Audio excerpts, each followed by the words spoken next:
कौन लड़का? कहाँ का लड़का है? तो वो यहाँ हमारे प्रोग्राम के बाद कैसे आ गए? पुलिस क्या कर रही है?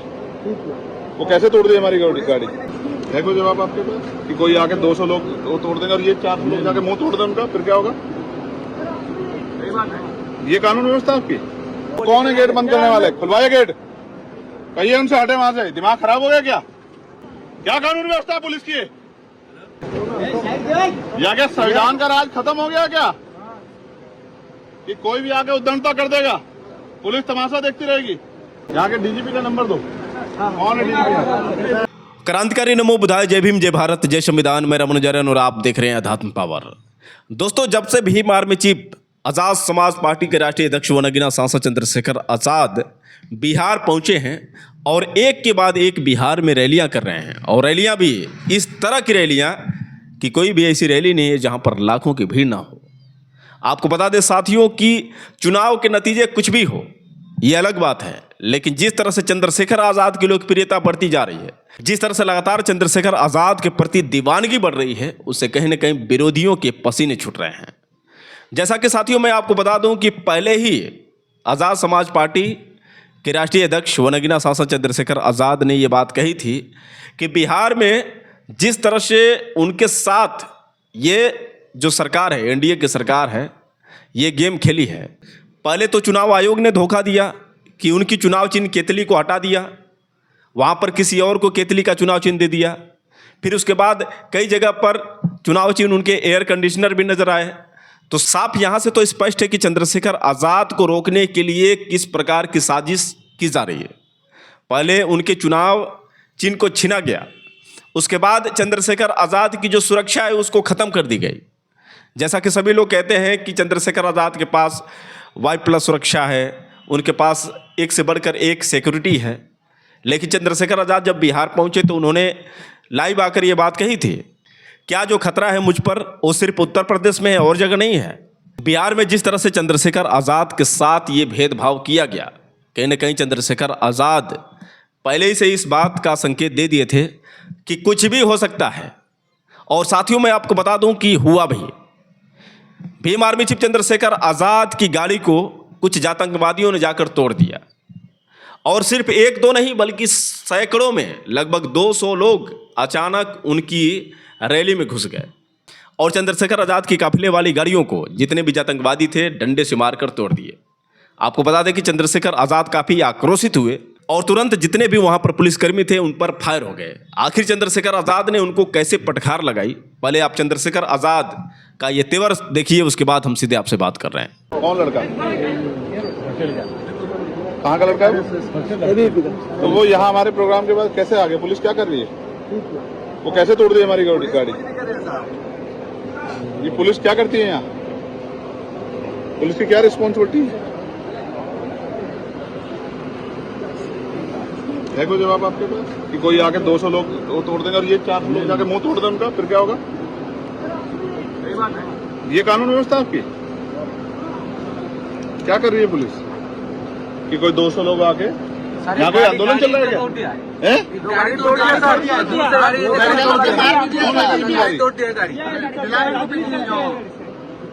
हमारे कार्यकर्ता को 15-20 रात से हुआ मार दिया, थप्पड़ भी मार दिया है। ये क्या कर रही है पुलिस? ये पुलिस ही करवाना चाहती है क्या? फिर तो कैसे कोई आगे दम कर रहा है? इसका बिल्कुल सपोर्ट नहीं है। देखने के लिए यहाँ पे खड़ा है सर, कोई कुछ काम का नहीं। कल से ये तमाशा हो रहा है, कल से रात 12 बजे से हो रहा है। आप आने के पहले पुलिस नहीं थी, ये झमेला होने के बाद पुलिस आई है। ये क्या व्यवस्था है आप लोगों की? किसके कौन लेकर देगा इसका जवाब? झमेला होने के बाद पुलिस आई है, प्रोटेक्शन आई है। कर रहे हैं अंदर घुस के झमेला कैसे घुस जाए? पुलिस क्या कर रही है? हम लोग जाएंगे साथ। अभी गेट पे वहाँ पे बंद करके बैठे हैं। वो कौन है गेट बंद करने वाले? खुलवाइए गेट, कहिए उनसे हटे वहां से। दिमाग खराब हो गया क्या? बच्चे लोग को भी मार दिए भैया, बाहर से आए थे भाई लोग को भी मार दिए। बैठा है उधर, हटाओ, इधर हो, सामने हटो। तुम लोग हट जाइए। लेके बैठे हैं वहाँ पर। उनको कहो खोले वो गेट। क्या कानून व्यवस्था है पुलिस की?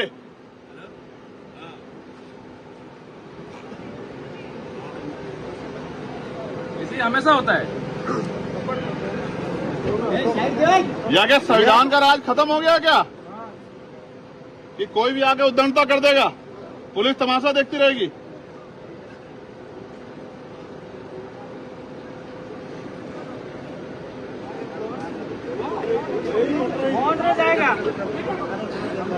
यहाँ के डीजीपी का नंबर दो। कौन है डीजीपी? दोस्तों, आपने सुना किस तरह से भीम आर्मी चीफ चंद्रशेखर आजाद ने पुलिस वालों को जमकर सुनाया।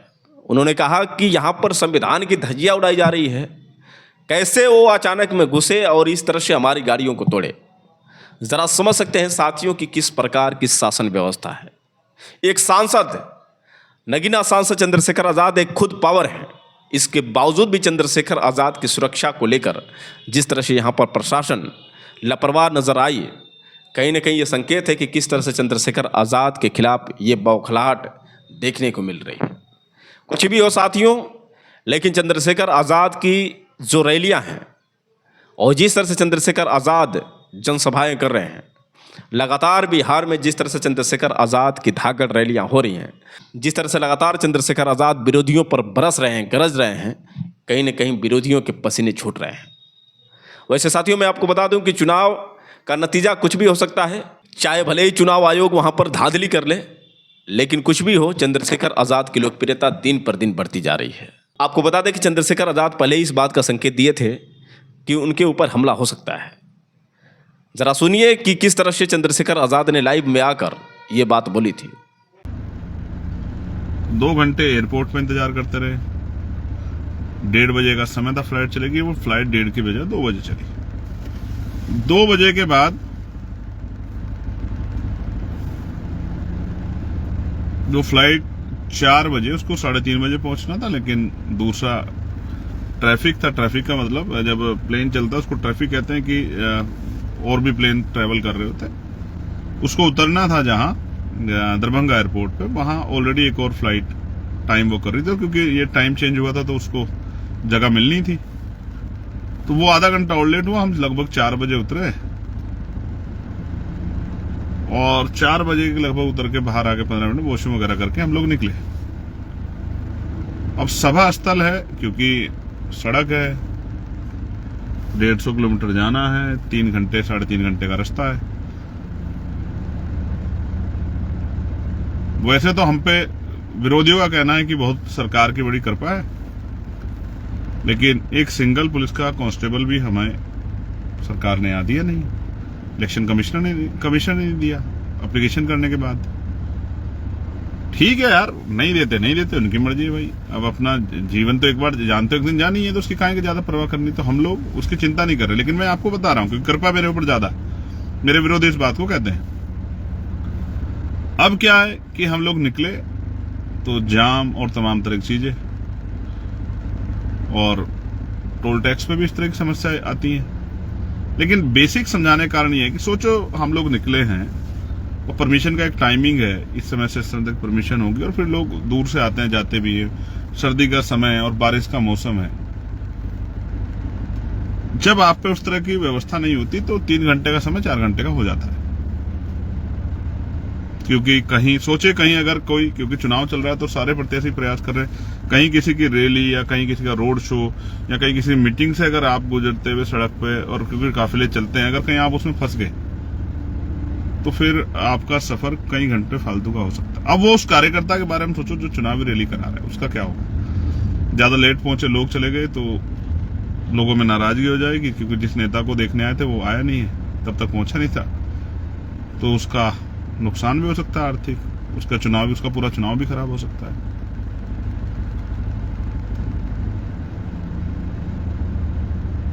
अब हम जब निकले तो 2-2.5 घंटे का सफर करके फिर पता लगा कि पुलिस ने और इलेक्शन कमीशन के जो लोग हैं उन्होंने कहा कि अब आप सभा नहीं कर सकते हो, परमिशन का समय ज्यादा हो गया। तो फोन पे ही समझाना पड़ा लोगों को, और फिर अब वहां से वापस हम लोग मुजफ्फरपुर के लिए जाने से पहले रुक गए, मतलब जहां में दूसरी जगह जाना है। लेकिन अब सवाल ये है, जो लोग कहते हैं मेरे ऊपर बहुत सारी कृपा है, मेरे ऊपर कृपा तो है, लेकिन वो कमजोर हक वंचित समाज की, मेरे समाज की, दलित पिछड़े मुस्लिम समाज की, मेरी माओ बहनों की, मेरे बड़े बुजुर्गों के अभिभावकों की, और हमारे महापुरुषों की तो है। इस बात को तो मैं मानता हूं, वरना तो जिंदा कैसे रहता। अब इस कृपा वाले व्यक्ति के बारे में आप इतना जानिए कि जब मैं अपनी पार्टी के प्रत्याशियों से कहूंगा कि यार चुनाव 5 साल में एक बार आता है और इस तरह की सिचुएशन ना हो, क्योंकि सब जगह आप देखना कि दूसरी पार्टी के लोग भी काम करते हैं, तो भाई आप लोग किसी बड़े साधन की व्यवस्था कर लो कि एक दिन में 2-3 सभा हो जाए। कहां कहां दौड़ा जा सकता है, 250-250 किलोमीटर का, सड़कें की हालत बहुत अच्छी नहीं है। तो जो लोग विरोधी आरोप लगाते हैं वो कहेंगे देखे चंद्रशेखर हेलीकॉप्टर से घूम रहे हैं। अब जो लोग चुनाव लड़ रहे हैं, लाखों रुपए खर्च कर रहे हैं, तो वो 3-4 लोग मिलकर हेलीकॉप्टर कर सकते हैं।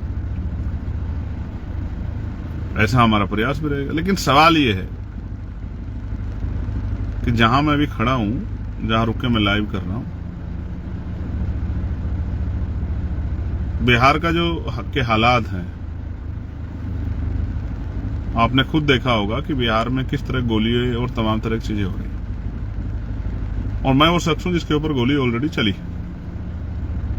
और आपकी जानकारी के लिए मैं बता दूं कि भाई यहां मेरे पास कोई सुरक्षा व्यवस्था नहीं है, क्योंकि सुरक्षा काम होता है सरकार का, और इलेक्शन में इलेक्शन कमिश्नर और तमाम जो यहाँ की वो होती है एजेंसियां, वो इस काम को करती है। तो केंद्र की सरकार को ये लगता है, जबकि ये हम लोग वैचारिक लड़ाई लड़ रहे हैं और मैं एक वैचारिक व्यक्ति हूं, कि उनका मानना है, उन्होंने मुझे Y+ सुरक्षा भी दी है, तो वो उत्तर प्रदेश में और वो हरियाणा में और जम्मू कश्मीर में। तो केंद्र की हमारी सरकार को लगता है और एजेंसी को कि दिल्ली में या बिहार में या देश के और राज्यों में मुझे खतरा नहीं। ये उनकी सोच है, इसलिए उन्होंने और कहीं मुझे सुरक्षा प्रोवाइड करवाई नहीं। तो मैं सोचता हूं एक आदमी को कितनी परेशानियों से गुजरना पड़ता है।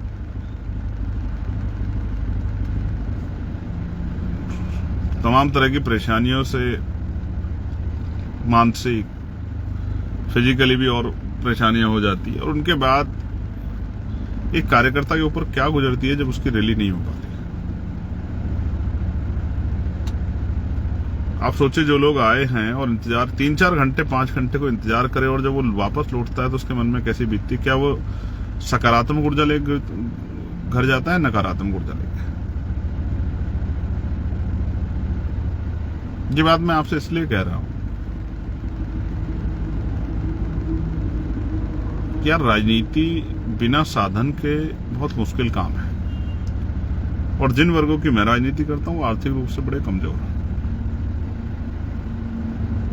मेरे ऊपर आरोप लगाना आसान है, लेकिन मेरे जितना काम करना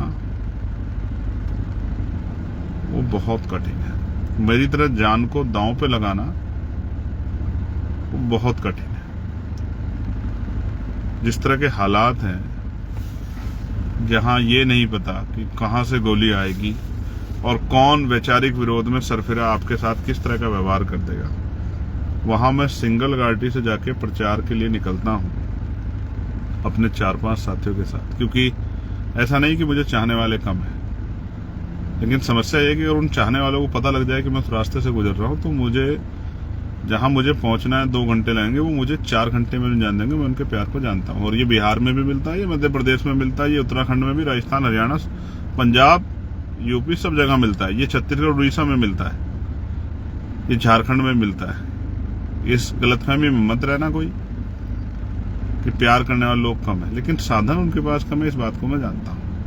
उन पे अपनी गाड़ियां नहीं है 4 पहियों की, लेकिन दिल उनके बहुत बड़े हैं। अगर मैं एक आवाज लगा दूंगा चिंगाड़ के, सड़कें भर जाएंगी। मैं बिहार में भी जो प्रेम मुझे मिला है, मैं उस बात को जानता हूं। लेकिन यार, बिहार के मेरे साथियों, जहां नहीं पहुंच पाऊं वहां नाराज मत होना, और जहां पहुंच पाऊं वहां थोड़ी सी मदद करा देना कि वहां से दूसरे के यहां पहुंच जाऊं। आपका हूं, जैसा भी हूं आपका हूं, आपका अपना हूं, आपके बीच का हूं। बड़ी मुश्किल से संघर्ष करके यहां तक पहुंचा हूं, और मैं अपने आप को बहुत धन्यवाद वो करता हूं कि कितने आशीर्वाद है महापुरुषों का मेरे ऊपर। वरना बहुत धूल फांकनी पड़ती है पहचान बनाने के लिए। इस देश की 142 करोड़ की आबादी में अपनी पहचान बनाना, चाहे वो विरोध में और समर्थन में हो, जब आप लोगों के किसी के दिल में रहे दिमाग में, आसान काम नहीं है। थोड़ी सी तकलीफ थी बिना रिसोर्स के काम करने में, क्योंकि अगर रिसोर्स होते तो मैं 4-5 प्रत्याशियों के यहां जा सकता था। इतने घंटे मैंने सफर में 3 घंटे एक साइड से 3 घंटे दूसरा, इतने में मैं 3 सवा कर सकता था। लेकिन करेंगे गाड़ियों से ही। कोई मजबूत प्रत्याशी होगा उससे कहेंगे कि भाई हेलीकॉप्टर की व्यवस्था भी कर ले, नहीं होगी तो भी गाड़ियों से करेंगे। लेकिन याद रखना इस बार मुकाबला चंद्रशेखर आजाद से है। किसी गलतफहमी मत रहना, धीरे धीरे कारवा आगे बढ़ेगा और वो दिन आएगा जिस दिन बाबा साहब अम्बेडकर, माननीय काशीराम साहब और तमाम बहुजन महापुरुषों का सपना पूरा होगा कि देश भर में हमारा राजकाज बनेगा। जो मुझे सुन रहे हैं वो जहां पर भी, मैं उनसे भी कहूंगा, लड़ाई लंबी है और कठिन है थोड़ी सी, लेकिन लड़नी तो है यार। कुछ करके दिखाओ, काम करो, मेहनत करो। आसान लड़ाई नहीं है। जब लोग 50 होते हैं मैं तब भी वही इतनी हिम्मत से बोलता हूँ, जब 5 लाख होते हैं तब भी इतनी हिम्मत से बोलता हूँ, जब 50,000 होते हैं तब भी इतनी हिम्मत से बोलता हूँ, जब 5,000 होते हैं तब भी इतनी हिम्मत से बोलता हूँ। व्यक्ति से फर्क नहीं पड़ता। अब उनमें सिपाही कितने हैं, पहरेदार कितने हैं काम करने वाले, इस बात से फर्क पड़ता है। तो मैं बिहार आ गया हूँ। कल हमारी एक सभा है, परसों फिर हमारी सभा है, फिर मुझे एक पार्लियामेंट्री कमेटी की मीटिंग में जाना है, फिर मैं वापस आऊंगा। इसी बीच में मैं बनते जी जो कुशीनगर वाले हैं जिनका परिनिर्वाण हो गया है, उनको देखने के लिए, उनके पार्थिव शरीर को नमन करने के लिए जाऊंगा, आदरांजलि अर्पित करने के लिए। इसी बीच से निकल के और फिर लगातार मैं बिहार में 9-10 तारीख तक प्रचार से रहूंगा। आप सबसे अपील है, डट जाओ, काम करो और स्पेशली यहां बिहार में रिप्रेजेंटेशन इस बार बनाना है। यहाँ के नेताओं को लगता है कि यहाँ का 20% दलित समाज, उनका कोई आदमी डिप्टी चीफ मिनिस्टर नहीं बन सकता है। चीफ मिनिस्टर तो बड़ी बात है। यहाँ का 20% मुस्लिम समाज, उनका कोई डिप्टी चीफ मिनिस्टर नहीं बन सकता है। चीफ मिनिस्टर दूसरी बात है। हालांकि हमने उत्तर प्रदेश में घोषणा की थी कि हम लोग एक पिछड़े वर्ग से, एक अति पिछड़े वर्ग से, एक मुस्लिम समाज से डिप्टी चीफ मिनिस्टर बनाएंगे। उत्तर प्रदेश में हम इस काम को करेंगे और मैं आज आपसे वादा कर रहा हूं, अगर मैं दुश्मन की गोली का या किसी अन्य उसका शिकार ना हुआ, हालांकि मैं भी मरने वाला नहीं हूं, तो मैं आपसे वादा करता हूं कि इस बार 2027 में उत्तर प्रदेश में वो करके दिखाएंगे, जिसके बारे में अभी लोग कह रहे हैं, सोच रहे हैं कि हो सकता नहीं हो सकता। लेकिन मैं आपको विश्वास दिलाता हूं, मैं आपका चंद्रशेखर आजाद करके दिखाएंगे उत्तर प्रदेश में, और अब करने आए हैं बिहार में। और मैं जानता हूं वो जो मोटरसाइकिल पे मेरे जैसे लोग निकलते हैं, मुझसे प्यार जो करते हैं, झंडा उठा के बिहार में आजाद समाज पार्टी का, उनके मुकाबले की हिम्मत सारे किसी भी दल के कार्यकर्ताओं में नहीं।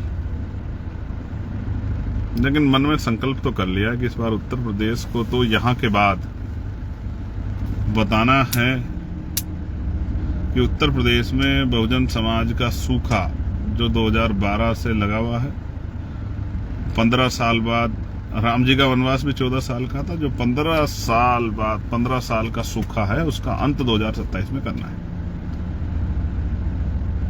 ये पीड़ा थी आपको बताई, बिना साधनों के कितनी परेशानी होती है। इसका मतलब ये नहीं कि साधन नहीं तो हम लोग रुक जाएंगे, रुकने वाले हम हैं नहीं और डरते हम किसी से है नहीं। ना बुरा कहते हैं ना बुरा करते हैं, जिनके लिए लड़ रहे हैं उनके लिए लड़ रहे हैं और जब तक जीवन रहेगा लड़ते रहेंगे।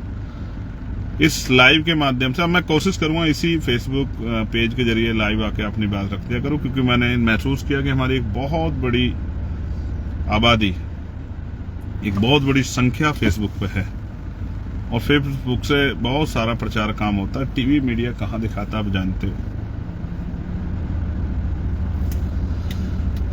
आरोप तो दिखाता है, लेकिन साजिश पे जब प्रहार होता है तब नहीं दिखाता। मीडिया को आप जानते हो, मीडिया कैसा है। मीडिया तो वही दिखाता है जो लोग देखना चाहते हैं या जो मीडिया को दिखा के फायदा होता है। मीडिया वही दिखाता है। आपके हमारे हिसाब से मीडिया क्यों काम करे, क्योंकि मीडिया के लिए तो पैसे लगते हैं। आप और हम पैसे वाले होते तो यहाँ का दिक्कत थोड़ी होती। यूपी में तो हमने इतना मजबूत संगठन बनाया कि जब हम निकलते हैं तो 20-30 लोग अपने अपने साधन लेकर निकलते हैं, तो वो बड़ी चुभती है लोगों को कि चंद्रशेखर काफिले से जा रहे हैं, चंद्रशेखर काफिले से जा रहे हैं। सिर्फ काफिले से क्या, मेरा बस चले, तो मैं 2000 गाड़ी का काफिला लेकर निकलूं उत्तर प्रदेश में, क्या दिक्कत है हमारे लोगों पे?